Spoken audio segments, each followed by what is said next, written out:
Assalamualaikum warahmatullahi wabarakatuh. Selamat pagi anak-anak. Bertemu lagi dengan Pak Danang.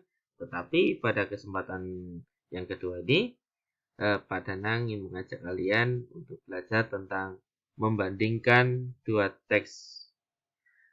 Sebelumnya, kita awali dengan basmalah terlebih dahulu. Bismillahirrahmanirrahim. Kita mulai belajar ya anak-anak ya.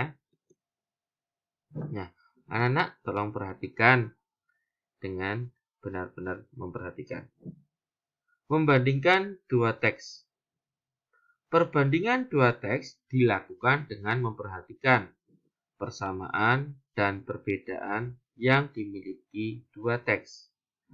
Persamaan dan perbedaan yang diperhatikan meliputi, perhatikan anak, topik, ide pokok, kesimpulan, waktu kegiatan, tempat kegiatan, jenis kegiatan, pelaku kegiatan. Jadi maksudnya seperti ini anak-anak.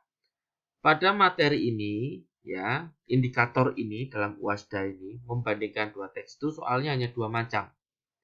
Menentukan persamaan kedua teks atau menentukan perbedaan kedua teks. Hanya salah satu saja. Tetapi yang kita perhatikan adalah untuk menentukan persamaan dan perbedaan kita harus tahu dulu apa sih persamaan dan perbedaan yang harus kita perhatikan. Yang kita perhatikan ini. Topiknya, ide pokoknya, kesimpulan, waktu kegiatan, perhatikan, tempat kegiatan, perhatikan, jenis kegiatan, perhatikan, pelaku kegiatan atau orang, subjek yang melakukan.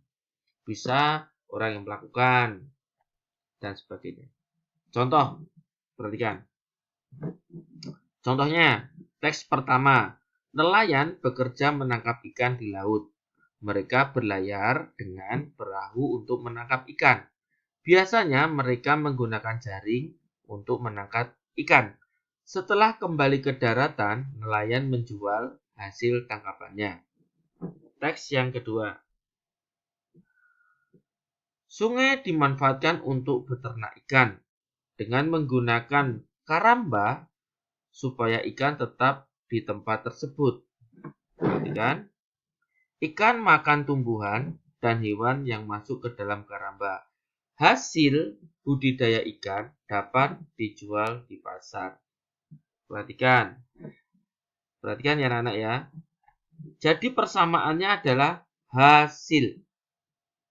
Di sini adalah hasil dari melaut. Di sini adalah hasil dari budidaya ikan. Hasilnya apa? Hasilnya untuk dijual. Contoh yang berikutnya. Perhatikan. Contoh.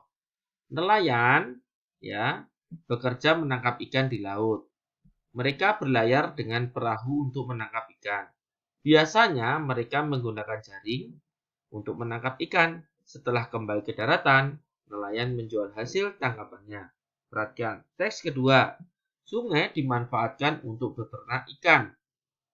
Dengan menggunakan karamba, supaya ikan tetap di tempat tersebut.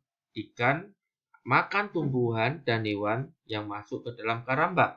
Hasil budidaya ikan dapat dijual di pasar. Perhatikan soalnya anak-anak. Nah, perbedaan kedua teks. Kalau tadi kan persamaan, ini perbedaan. Perbedaannya adalah tempat kegiatan di laut. Yang pertama, ya Kak.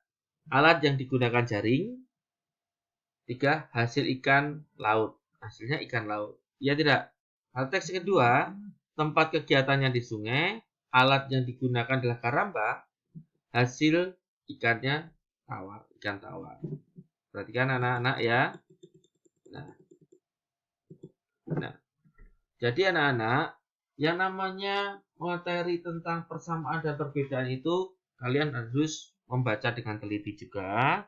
Terus tentukan, materi masalahnya di mana sih?